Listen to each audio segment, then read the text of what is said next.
है मेरा। नहीं देखिए, हम लगातार जनता के हितों के लिए काम कर रहे हैं और सशक्त विपक्ष के साथ साथ सकारात्मक विपक्ष का हम काम कर रहे हैं। हम विपक्ष में बैठे इसलिए सिर्फ भारतीय जनता पार्टी को बेवजह उंगली उठाते रहे, ऐसा नहीं है। आप देखिए, अगर पिछले 1 साल की भारतीय जनता पार्टी की सरकार में 150 से ज्यादा हत्याएं हो जाती हैं, अगर ये चाकूपुर कहलाने लग जाता है राजधानी, अगर आज किसान परेशान हो रहे हैं धान बारदाना को लेकर, चाहे वजन को लेकर, चाहे रजिस्ट्रेशन और टोकन को लेकर जो प्रॉब्लम सारी, हम लगातार मुद्दे उठा रहे हैं। ये पहली भारतीय जनता पार्टी की सरकार ऐसी है जहां पर हमने 6 माह के अंदर अंदर ही विधानसभा का घेराव कर दिया।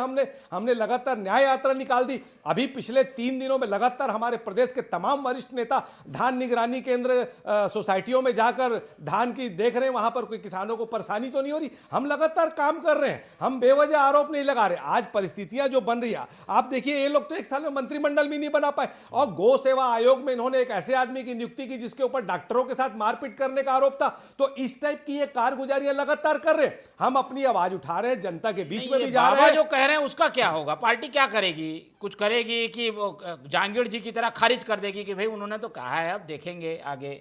नहीं, देखिए क्या होता है, गंभीरता से लिया जाएगा। जब माननीय टी.एस. सिंहदेव जैसा वरिष्ठ नेतृत्व, अगर सुलझा हुआ नेतृत्व अगर कोई बात कहता है तो हमारे पार्टी के तमाम नेता उस बात को काफी गंभीरता से लेते हैं और गंभीरता से लेते हुए हमें अगर ऐसा लगता है कि कहीं कोई कमी है तो निश्चित तौर पर उस कमी को दूर करने का प्रयास करेंगे। बाबा साहब की जो चिंता है, बाबा साहब का जो दुख है, वो दुख और चिंता हर ईमानदार कांग्रेसी की होती है। माननीय दीपक बैज जी भी लगातार उस दिशा में प्रयास कर रहे हैं, इसीलिए लगातार धरना प्रदर्शन आंदोलन कर रहे हैं। हम हमारे आगामी 60 दिनों की हमारे धरना प्रदर्शन आंदोलन की योजना बन चुकी है। संविधान को लेकर हम लगातार काम कर रहे हैं, हम काम करेंगे। और जितने भी वरिष्ठ नेता हैं, माननीय टी.एस. सिंहदेव जी हो, माननीय भूपेश बघेल जी हो, चाहे माननीय ताम्रध्वज साहू जी हो, चाहे माननीय चरणदास महंत जी हो, ये हमारे नेता हैं। इनके बातों को हम आदेश मानकर, सर्वोपरि मानकर सिरोधार्य करते हैं और जो अच्छा रास्ता हमें दिखाया जाता है पार्टी की मजबूती के लिए, उस पर लगातार हमारा नेतृत्व काम करता है। कोई बड़ा नेता रहेगा, कोई बड़ा नेता कहीं टी.एस. सिंहदेव से ना पूछ दे कि सरगुजा क्यों हार गया, ऐसा तो नहीं हो जाएगा? फिर हमको बैठना पड़ जाएगा डिबेट में। नहीं, देखिए, उस समय जो षड्यंत्र हुआ, जो सारी चीजें किसी से छुपी हुई नहीं है।